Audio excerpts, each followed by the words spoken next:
ఇక AP deputy CM Pawan Kalyan ను రాజమండ్రిలో పలువురు ప్రముఖ టాలీవుడ్ నిర్మాతలు కలిశారు. పర్యటనలో భాగంగా నగరంలోని షెల్టన్ హోటల్లో బస చేసిన పవన్ తో వారు సమావేశమై సినీ పరిశ్రమ ఎదుర్కొంటున్న సమస్యలను ఆయన దృష్టికి తీసుకువెళ్లారు. రాష్ట్రంలో సింగిల్ స్క్రీన్ థియేటర్లు ఎదుర్కొంటున్న తీవ్ర సంక్షోభాన్ని నిర్మాతలు పవన్ కళ్యాణ్ కు వివరించారు. థియేటర్ యాజమానులు, డిస్ట్రిబ్యూటర్లు, నిర్మాతలకు మధ్య ఆదాయ పంపకాల విషయంలో నెలకొన్న వివాదాలతో పరిశ్రమ తీవ్రంగా నష్టపోతుందని తెలిపారు.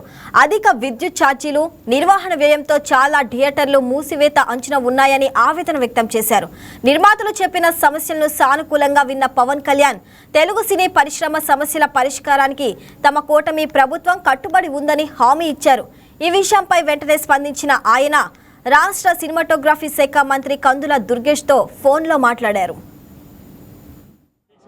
హైదరాబాద్లో జరుగుతున్న సిచ్యువేషన్స్ అన్ని సార్కి ఎక్స్ప్లెయిన్ చేసాం. ఇండస్ట్రీలో ఏం జరుగుతున్నాయి అనేది సార్ కూడా అంతా డీటెయిల్గా ఆమె తెలుసుకుని అన్ని కంట్రోల్కి వస్తాయి అని భరోసా ఇచ్చి చెప్పారు. మాకు అన్ని జాగ్రత్తగా ఆయన దగ్గర ఉండి ఫాలోఅప్ చేసి అన్ని కంట్రోల్లోకి తీసుకొస్తామని భరోసా ఇచ్చారు సార్. మాకు డిమాండ్లు ఏం లేవయ్యి, సిచ్యువేషన్స్ ఎక్స్ప్లెయిన్ చేయడానికి వచ్చాను సార్కి. డిమాండ్ చేయడానికి ఎందుకు వస్తాం సార్ దగ్గర?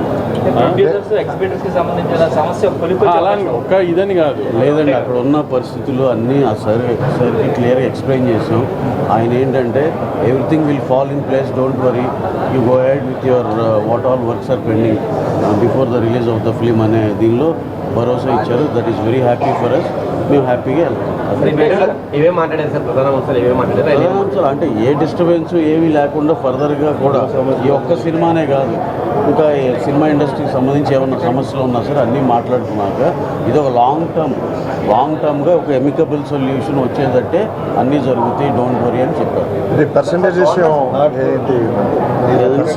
పెంచాలని చెప్పేసి అదేనండి. అదేంటంటే ఎమికబుల్ అంటే అదేనండి, ఇద్దరికి న్యాయం జరిగేటట్టు ఏదో సొల్యూషన్ వస్తుంది, మీరేం వరీ అవ్వద్దు.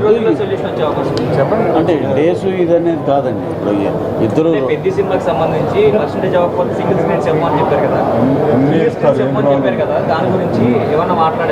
అదేనండి. అంటే దాన్ని ఈ సినిమా వరకు కాదండి, ఈ సినిమా వరకు హద్దులు కాదు అనేది ఛాంబర్లో జరిగిన ఒక అగ్రిమెంట్లో ఉంది ఎలాగో. సో ఈ సినిమాకి ఏం హద్దులు కాదు. ఫర్దర్గా కూడా మేము ఒక టైం ఫ్రేమ్లో మొత్తం అందరూ కూర్చుని అన్ని సెక్టర్లు కూర్చుని ఒకటి ఎమికబుల్ సొల్యూషన్ రావాలనుకున్నాం. దానికి సరిపోయే సదుద్భావ ఏమంటారు దాన్ని ఆ వాతావరణం అయితే క్రియేట్ చేయడానికి పెద్దవాళ్ళు హెల్ప్ తీసుకునేది అంతే.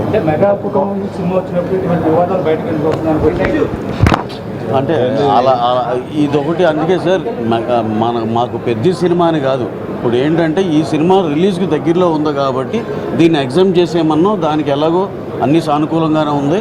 ఆ తర్వాత ఇంకా చాలా సినిమాలు రావాల్సి ఉంది. అందుకని అటు ఒక టైం ఫ్రేమ్లో కూర్చొని అందరం కలిసి మాట్లాడుకుని సెటిల్ చేసుకుంటాం. అలా అదేం లేదు సార్, ఏపీ తెలంగాణ ఏం లేదు, తెలుగు సినిమా అంతే.